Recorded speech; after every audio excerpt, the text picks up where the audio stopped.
And it's interesting, throughout my life I've been amazed at how incredibly slow human beings always are. To actually react to change, and particularly to confront reality. And the world that we're living in at the moment, in my view, is not actually confronting reality. If we look at the challenges we face, they are existential challenges. If we go back to November, then one of the conferences of the parties, COP27, was actually looking at climate change. And if you look at the UN Environment Programme,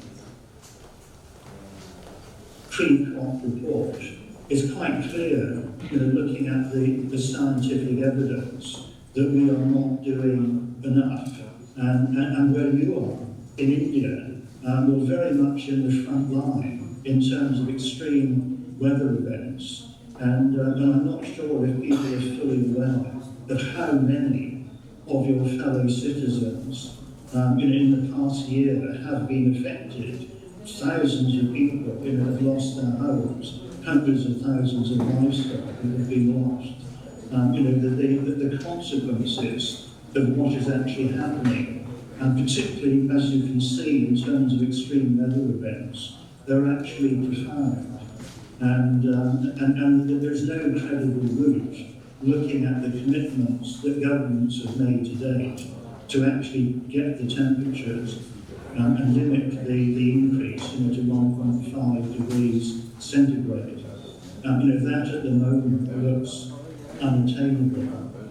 So that's a profound threat. If we look at this week, there's been another conference of the parties on biodiversity. And again, we see an incredibly disturbing picture worldwide, a catastrophic reduction in biodiversity around the world. If we look at our use of natural capital, each year we're burning through something like 2 years worth of natural capital. That is clearly not sustainable. So we need to confront realities. And it's interesting that I'm talking, you can see that I'm in a small office at the end of a barn. And this is the third timber-framed building on this site. Underneath me are the foundations of a medieval timber-framed building. Underneath that are the remains of a Roman timber-framed building. So in the 4th century, there were people living here, and throughout most of the last 2 millennia, people living on the spot have actually lived in harmony with nature. They work very closely with the natural life around them. You see all along the riverbanks where they're planting willow, using the natural resources in a way that's renewable from year to year, making use of all the different seasons, fish ponds. It's amazing if you actually look at the diets that people had in Roman times. The typical citizen arguably was living better than hundreds of millions of people on Earth today. In medieval times, if you actually look at the diets of people, they're remarkably good. Even as late as my childhood, I remember, the village I grew up in was largely self-contained. People had little individual windmills. I remember the world that existed before we had electricity. Things were sustainable. One of the institutions I'm involved with, and I've had 40 years of involvement with India in various capacities, is particularly concerned with Indian ancient wisdom, and it's full of messages about living in harmony with nature.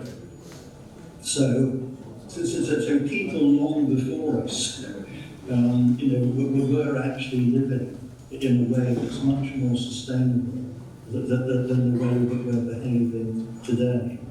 And our challenge is that we face a number of interrelated existential threats at a time when we face a common challenge of survival. And this ought to be a great opportunity, bringing everyone together, because if there's one shared common human goal that we should all have, which is shared by many of the species that we seem intent on exterminating in the world around us, that common goal, one would have thought, would be our survival. And yet, so much of what we are doing seems to be threatening that. In terms of the gap between myth and reality, I think it's sometimes easy, particularly for our community, to deceive ourselves into thinking we are doing more than we actually are doing. CSR, it is morphing into ESG, and there seems to be a lot of activity going on. But if you actually look at the realities, for example, if you look at how ESG activities and funds are rated, then a lot of the rating is incredibly lenient. The focus is very much on financial exposure rather than limiting the externalities of corporate activities. It's possible to do very well and to have the appearance of actually being responsible and having all sorts of corporate initiatives going on, while the entity may well be reporting profits and appearing to be doing well. And national accounts are showing growth of various forms.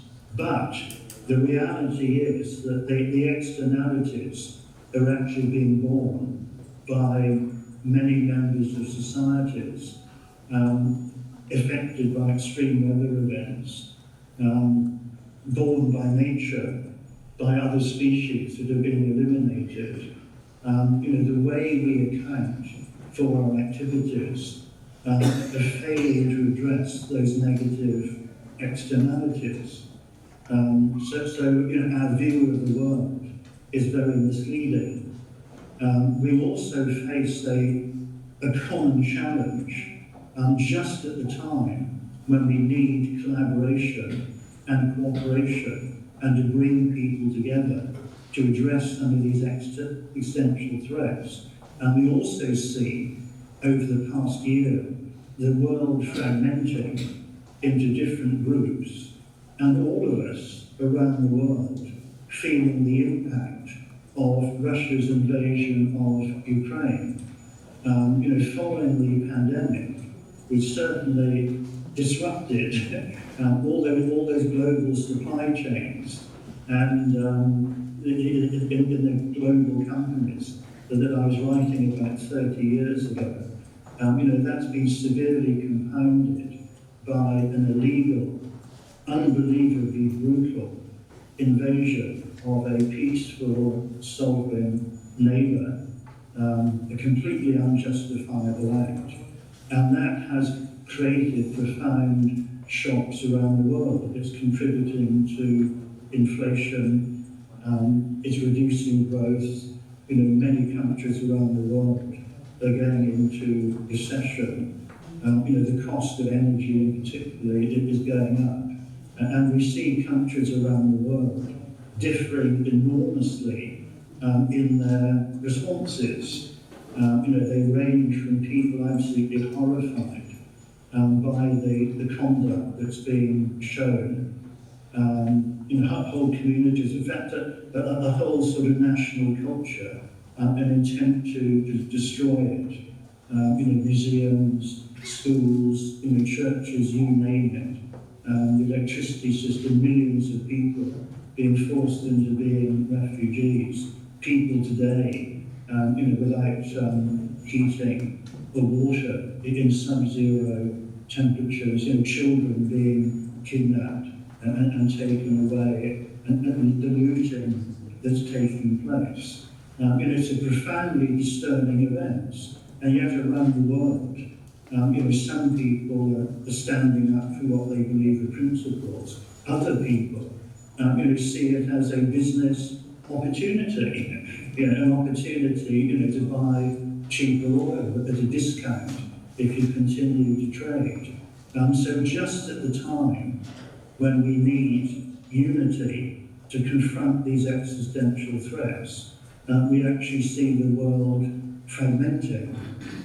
And in terms of yesterday, I delivered an article for a quarterly magazine on value-driven leadership. And I suppose my conclusion is, if you judge values by behaviour, then one sees an enormous diversity of practices and responses to the various challenges and existential threats we face. There's very little evidence of values that I think are important, being displayed in people's conduct. One sees a lot of self-interest, a lot of greed, a lot of denial of what's happening, and it goes back, to the, I suppose, the subtitle of the Transforming the Company book 30 years ago, that there is this huge gap between myth and what we think we're doing, and what we actually are doing. So to return to the theme of responsible leadership, what are we to do? What would and should responsible leaders do?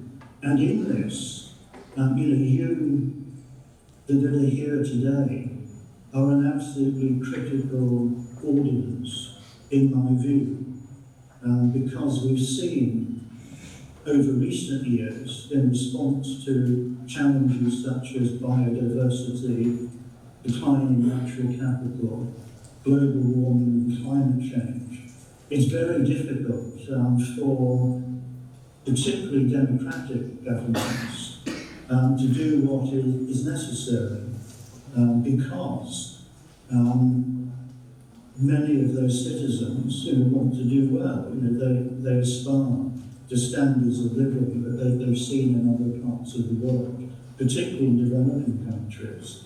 And it's very difficult for national governments, very often, if they're worried about public opinion and they want to be re-elected, to do what needs to be done.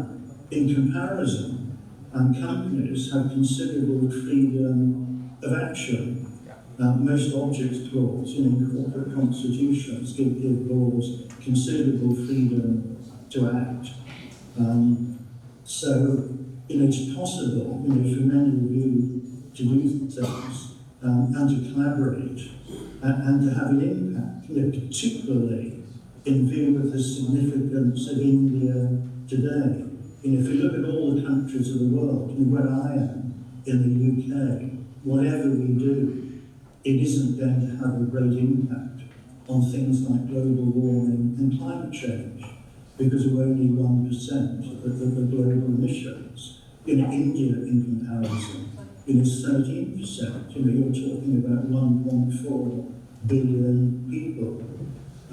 India alone, in terms of the hundreds of millions of people, perhaps aspiring to a lifestyle that's no longer sustainable for anyone longer term. That is a huge factor in terms of what's going to happen to us. The fact that India, it will be the latest of the major countries, to actually hit net zero, looking at the 2070 rather than the 2050, that we now feel, or at least the scientific evidence is that is itself too late. By the time we get to 2050 or beyond, a huge proportion global emissions are going to come from India. If you look at the war in Ukraine, then India is uniquely positioned, rather than seeing it as an opportunity, has the leverage, to actually put pressure on Putin to stop that. India is a very significant player, and you as a community, many of you within your companies are in a position, to actually exert an impact. So what should responsible leaders be doing? For a start, I would like to see much less of the economic growth which continues to contribute to global warming, climate change, and reduction in biodiversity, and which it is simply not sustainable. And many corporate operations and activities, many companies, and many aspects of contemporary lifestyles to which people are still encouraged to inspire. The marketing, the advertising, the promotion, the goods that are being produced, many of them are just simply not sustainable. There just are not the natural resources and the capital, the rare earth minerals, to continue to produce them. Many of the technologies that people think will be the solution that we see being promoted all the time. Where are the minerals that we need to produce them going to come from? They're not going to drop from the sky. So in the absence of innovation, and innovation, we know, certainly I've seen in my life, we are incredibly slow to actually adopt and take advantage of obviously beneficial innovation. So responsible leaders today need to work for the best long-term interest, not just of their organisations, but for societies in which they operate, the environment, and not just today's stakeholders, but also remember the interest of the future generations. And I think more than anything, survival, resilience, climate change, adaptation, mitigation, they need to be seen for what they are. They're challenges, but also they are massive business and societal opportunities. Today's generation, you face more opportunities than perhaps any generation in history. There's enormous opportunities to create more resilient, to create sustainable and survivable infrastructures, lifestyles, public services, communities, cities, ecosystems, to regenerate natural capital. It's a bewildering variety of opportunities, and there are opportunities for all of us, not just big companies, but small companies, individual entrepreneurs. Every single person on our planet can do things differently, can actually contribute. And great leaders, great boards, are those that recognise the common interests that we all have in actually addressing these shared challenges and existential threats. And they're willing to collaborate in collective responses. They recognise that to do what is required in the time that's available before we trigger tipping points, they need to think longer term. And we need to be positive, courageous, diverse, open to possibilities, willing to do things differently. And climate change, adaptation and mitigation, the need for greater resilience, and more sustainable operations, activities and lifestyles, they really are, together, an unprecedented opportunity. And addressing them are also inspiring for younger generations. And responsible leaders, they recognise that within their organisation, they're not engaging with many people from younger generations. And they need to engage with them, encourage them, involve them, and also support enterprise and entrepreneurship. That old model that I was writing about 30 years ago in Transforming the Company is that it cannot not all be done by the boards at the top. You know, they need to listen, they need to involve, engage their people. They need to review, and responsible leaders are willing to review things like what is the purpose of our organisation, what is the purpose of our society, you know, what is my purpose, what is my role in that, you know, what are our priorities, goals and objectives, and our strategies for achieving them. You know, they're open to all possibilities. They encourage challenge, they encourage conversation, discussion and debate. They embrace new models of business, new ways of operating. They look for more sustainable technologies, innovation, in a more flexible and responsive forms of organisation. There are so many opportunities all around us, and there's so many aspects of things that we take for granted that we need to challenge, we need to question, and we need to change. But above all, responsible leaders are people who initiate the transition and transformation journeys that we all need to make for more sustainable operations and lifestyles. And we need to move rapidly because time is running out before we trigger the tipping points that actually means that some of these challenges we face, global warming, for example, you know, there comes a point that it literally becomes unstoppable. Literally, you know, we cease to have the ability, you know, to limit the increases. And today, if you look at what is going to trigger those tipping points, and we have the debate at the latest COP on loss and damage, you know, in terms of the legal processes, I'm not sure how people can be held liable at a time that they weren't aware of the impact of human activities on the environment. But today we are all aware. You know, so any country, any person, any organisation that has continued to contribute to global warming today, you know, they are culpable. And you in India, you are significant enough, you are big enough, that you can actually trigger the tipping points. You know, could actually be the people, the country that's responsible for us losing control.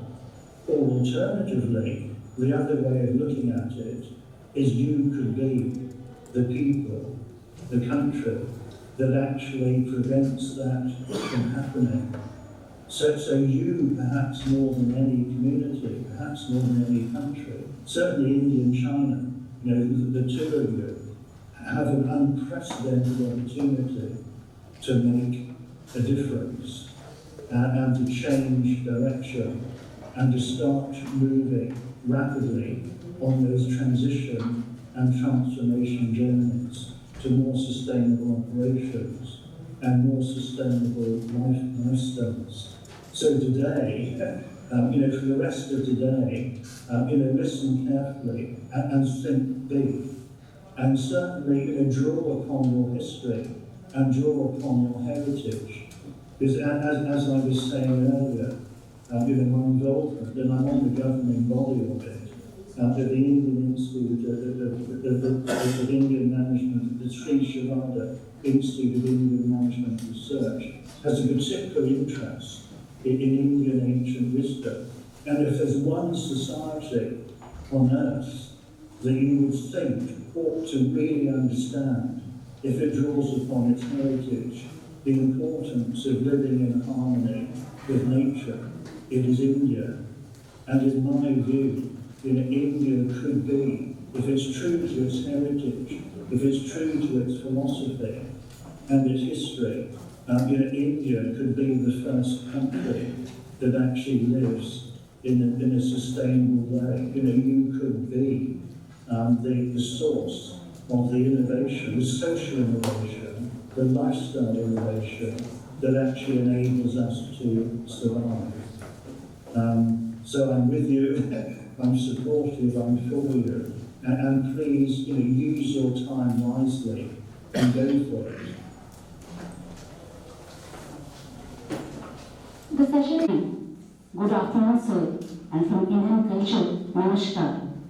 Sir, I have got a question. With due respect to all United Nations officials, why they did not bother for SDG and CSR so far as Ukrainian people are concerned?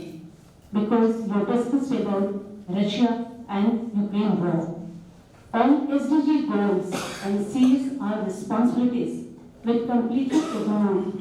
So who will take the leadership role? Responsible leadership. Would you like to comment on that? Question properly. Can you hear us?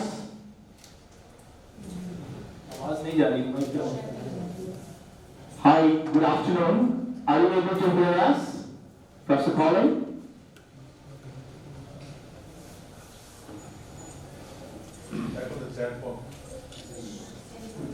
Are you able to listen to us? The voice is not clear at all, and neither the screen is visible. Can somebody share the screen as well? Your dimensions as well as to look up to the sustainability development goals. So any comments about what should have been the role of UN during the Ukrainian and Russia war to look after the CSR dimensions as well as the SDG dimension? Over to you, Professor Collins.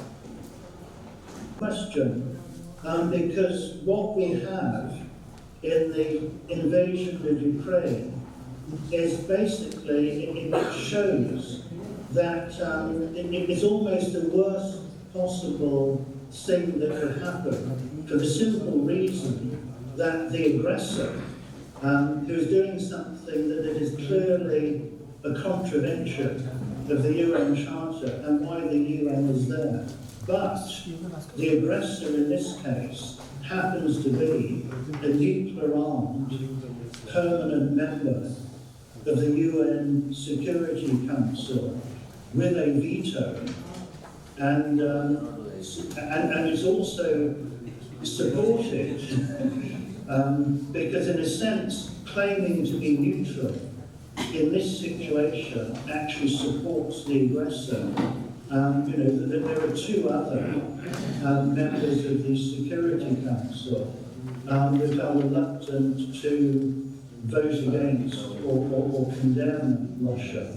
But even if they did, while Russia has a veto, then the UN is really stymied in terms of anything that it can do in the Security Council. Votes in the General Assembly, which of course cannot be implemented in the way that votes in the Security Council can, clearly have condemned what Russia is doing. But individual entities within the UN system, virtually every part of the United Nations, whether you're looking at it from a humanitarian point of view, whether you're looking at it from a cultural point of view, every single one of those entities and the UN Secretary General, obviously there's a unity amongst all those entities that what has happened is clearly wrong and illegal and certainly breaches existing laws, rules and norms. So for example, in terms of humanitarian law, then what is happening with the attack on the energy system is clearly a breach of that.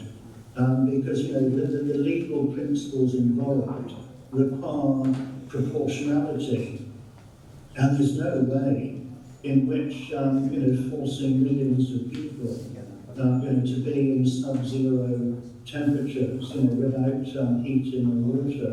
There's no way you can say that that is proportional to what you might want to do, to reduce the military capability of a country that you are, you seem intent on destroying and eliminating its culture. So I think that the principles are quite clear, but because in the UN Security Council, Russia has a veto. This has demonstrated that the international mechanisms that we created at the end of the Second World War can do a lot, but it is impotent to do anything in relation to a permanent member of the Security Council with a veto that is clearly the wrongdoer. And this means, of course, it increases the importance of what individual countries do and what individual organisations and companies and people within those countries do. Because we can no longer leave things to international organisations, and we can no longer leave things to the governments. So I think the onus is upon all of us to do what we can. And each organisation, each individual has to take a decision on what they do. And one sees an enormous variety of different responses. Looking at Indian organisations I know, and wearing one of my hats, of course, my members, that I feel responsible for, the large numbers of very significant Indian companies. And some of them have pulled out of Russia, they've withdrawn. They're following, the equivalent of sanctions, and with others are rushing in, seeing it as an opportunity, do what they can, to increase business with Russia, see it as a great opportunity, to replace, the suppliers that are imposing sanctions, or buy oil as a classic, at a discount. So, so one of the consequences of the challenge that the UN system has is that there's an increased responsibility on every individual, to do what they can. And around the world, hundreds of millions of people are suffering. They're paying a huge price for what's going on in the UK. There's a huge burden on people. There's the cost of living crisis is really biting, and it's biting on a lot of people around the world. It's a big challenge to everyone in terms of doing the right thing, because doing the right thing often involves costs. It doesn't become cost-free. And in a sense, if you had to pick something and say, well, what is the worst thing that could happen today in 2022, it would be for an authoritarian ruler in the world's biggest country geographically, even though it's small economically, it is the biggest country geographically. It is nuclear armed and actually has the biggest in terms of numbers of nuclear weapons. It is a permanent member of the Security Council with a veto, and hence it can veto any proposed changes to the system. It's almost, if we had to pick something, to have this authoritarian ruler who's intent on recreating the Soviet Empire, something we thought had ended, a system was no longer viable and being proposed in the middle of the last century. To have that happen today is almost the worst possible thing that could happen. and it's a problem, for every single person on the planet. At a time when we're trying to recover from the pandemic, and at a time when we face multiple challenges, such as climate change and global warming, reducing biodiversity, and limited natural capital. So these are challenging times, and we all need to individually, just like being on the board, if you're a company director, the one thing that you're expected to do is exercise independent judgment. And that's what all of us as citizens, all of us as individual members of the human race, we all need now to exercise independent judgment. We cannot leave it to someone else. There isn't an international mechanism for easily dealing with this. Any other questions, please, from the audience? Applicability department for CSR. So there is a dilemma especially in Indian industry in the current scenario where due to this COVID situation, many countries, especially US and Europe, are moving towards developing countries like India for sourcing their material. There is an at the same time there is threat also on sustainability, especially on climate change issues. So where do you see the role of leaders? So how to take decisions, and where do you see the role of UN to control this? Because today, no doubt, it's an opportunity for a country like India where we want to convert our this demography into dividend, and at the same time, there is a threat for the future. Where do you see the role of leaders, for the country leader and for the global leaders who are leading on, working on sustainability issues? If you look at the world today, and if you look at the number of people on the planet, and where they are, and where the increases are coming from, then there's some profound challenges there, because there's parts of the world with aging populations, parts of the world with expanding numbers of young people in places that aren't going to be inhabitable within a surprisingly short period of time, perhaps certainly within the lifetimes of people that I can see in the audience at today's events. So hundreds of millions of people are going to be on the move. And in some of the countries that are major emitters are actually countries in which they have the largest number of vulnerable people. Like India, for example, is surprisingly vulnerable to disruption. Hundreds of millions of people could be displaced. So in terms of opportunities, I think that the biggest opportunity is in terms of lifestyle innovation, to learn how to live differently and more sustainably.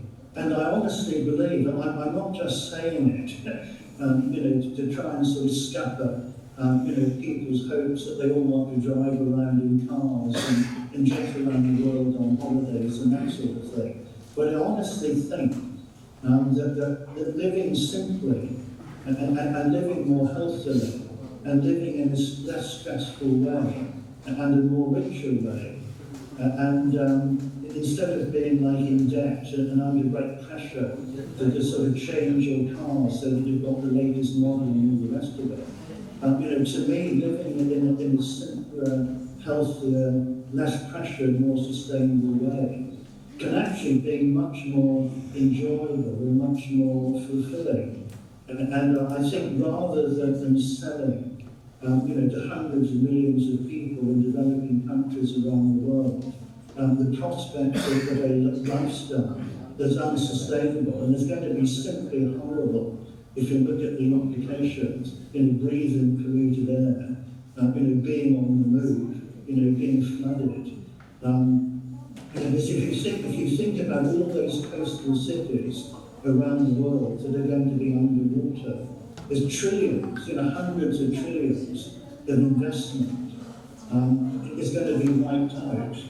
The biggest opportunity for me is lifestyle innovation, and one of the consequences of the route that we've gone down is that throughout human history, it's never been easier for someone who's an innovator, for someone who's got an idea of a better way of doing something, to communicate that.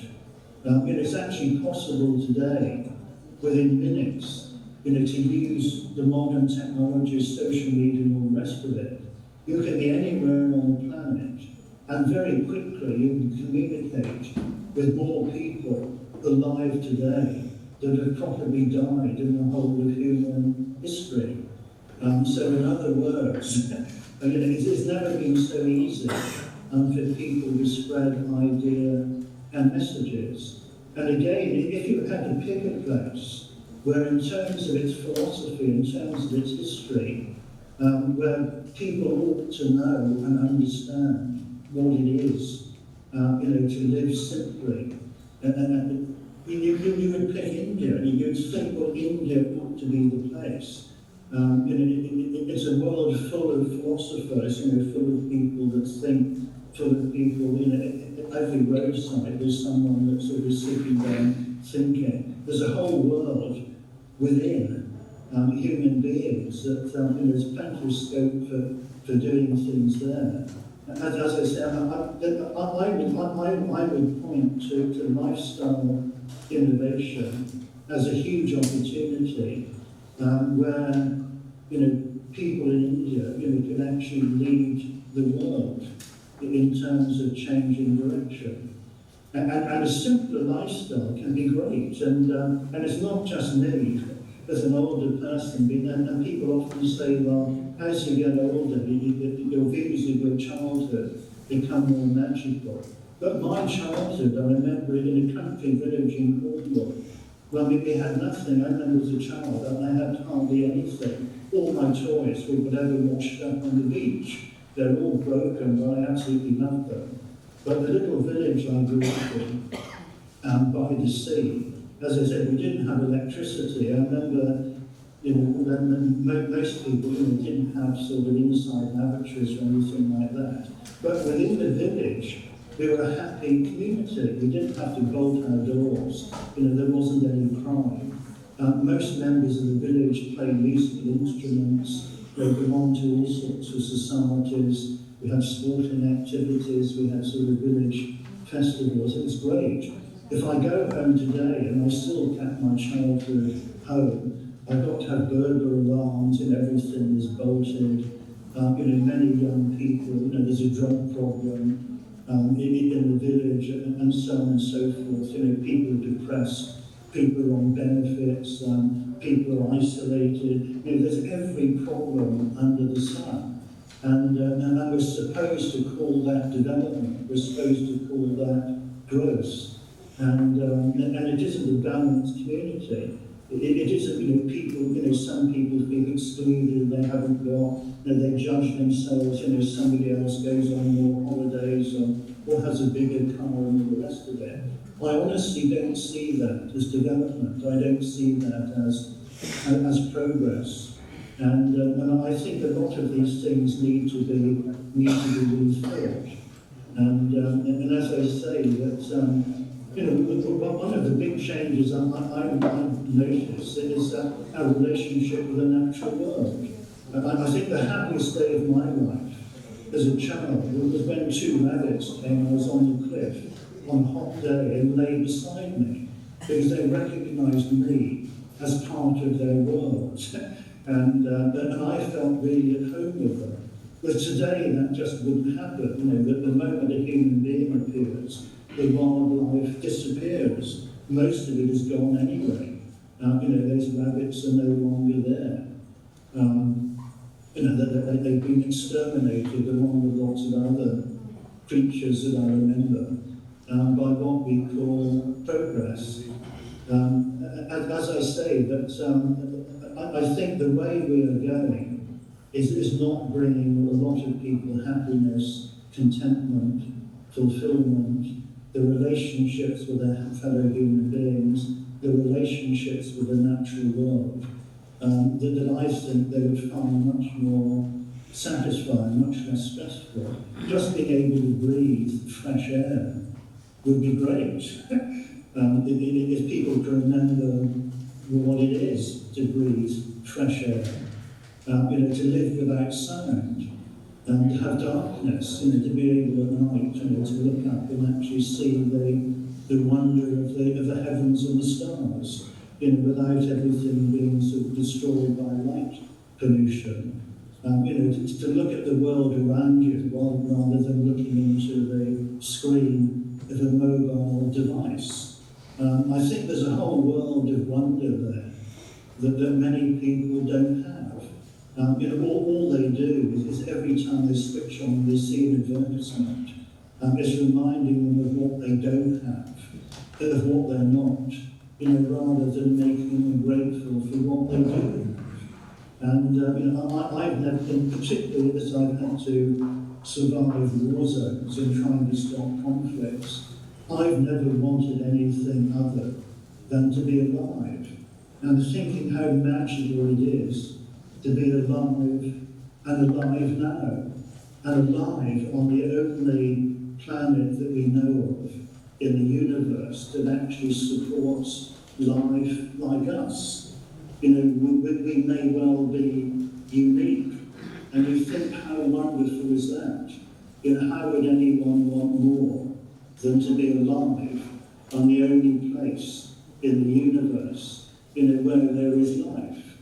And so let's use it, let's use it to live, and rather than do things to destroy this rare, unique speck, the grain of sand on the beach that is the earth in the universe. And one would have thought, in terms of the history, the philosophy, the depth, the feelings of the people, that India would be one place that would understand this. Insightful keynote address. We are in fact thankful and grateful to you on my personal behalf, on behalf of CIMP, on behalf of all my organizing members, Kumarji, Jyotiji, and last but not the least, Rusenji, founder of India CSR, who was instrumental in connecting you to CIMP. It was indeed very heartening to know about how you motivated all the listeners and the participants about focusing on creating responsible managers for the future and for innovating responsible business models to focus on creating this planet a great place to live. It was also heartening to understand from you the deep insights about how we have been focusing. India has been making a